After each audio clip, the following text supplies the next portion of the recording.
Labas vakaras, bičiuliai. Turiu jums istoriją, kaip mane bandė eilinį kartą papirkti. Jeigu įdomu, tai kviečiu likti, paspausti follow, palikti komentarą bei pasidalinti šito video. Ačiū. Žodžiu, ieškom klientui B8. Ieškom klientui B8 Passato. Nu ir žodžiu, nuvažiuojam pasitikrinti vieną automobilį.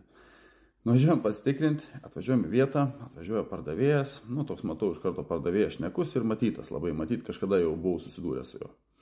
Pradedam čia tikrinti automobilį, žodžiu, viską, iš čia pasakoja, kaip čia jis tą automobilį nupirko, žodžiu, čia jis man rodo nuotraukas, kad grįžo toks kaip vat stovi, nei ten koks daužtas, nei kažką.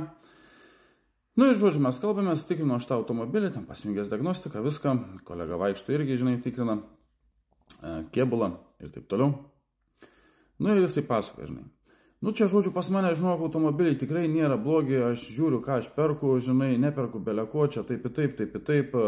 Čia va, jeigu automobilis tiks, jeigu klientas nupirks, čia, žodžiu, duosiu aš tau ten 100-200 eurų, žinai, nu, susitarsim, žodžiu, žinai. Tiesa, va, čia buvo atvažiavę vieną kartą tokį audinę tikrint, žodžiu, tai nepirko tos audinės. Nors ką tik sakė, kad vien gerus varo. Nu ir žodžiu, pasitikrinam tą automobilį, iš čia pasakoja man kažką, sakau, nereikia man tavo pinigų, sakau, aš uždirbu iš savo kliento, sakau, man to užtenka ir bent jau jaučiuosi, kad uždirbau, kaip sakant.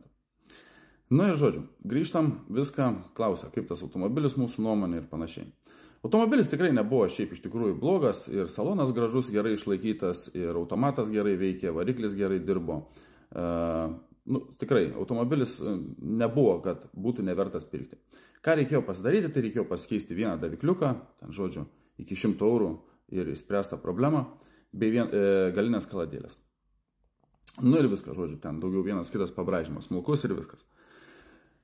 Nu ir žodžiu, sakau aš jam, gerai, sakau, žiūrėk, sakau, padarom taip, sakau, aš duodu visą informaciją savo klientui, nu ir klientas, sakau, nuspręs, čia pirks tą automobilį, nepirks. Nu tai sakau, jeigu čia pirks, čia, žinai, porą šimčiukų, aš tau čia, žinai, duosiu taip ir taip. Sakau, žiūrėk, dar kartą sakau, nereikia man tavo, sakau, pinigų, aš užsidirbu pats, man užtenka.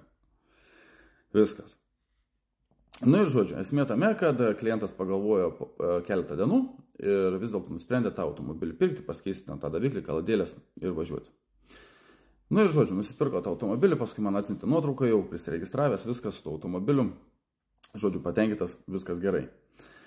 Tai dabar moralas kame, bičiuliai, moralas tame, čia būtų pardavėjams. Nu, nesiūlykit man tų pinigų, nu, būkit žmonės, nu, neimsiu aš tų pinigų, esu sakęs ne vieną kartą savo video, kad nedarau aš tokių bairių. Jūs turėkit gerų automobilių, tai aš būsiu tikrai atvažiavęs, pasitikrinęs ir radęs gerą automobilį, labiau laimingesnis, negu gavęs iš jūsų tos 200 eurų.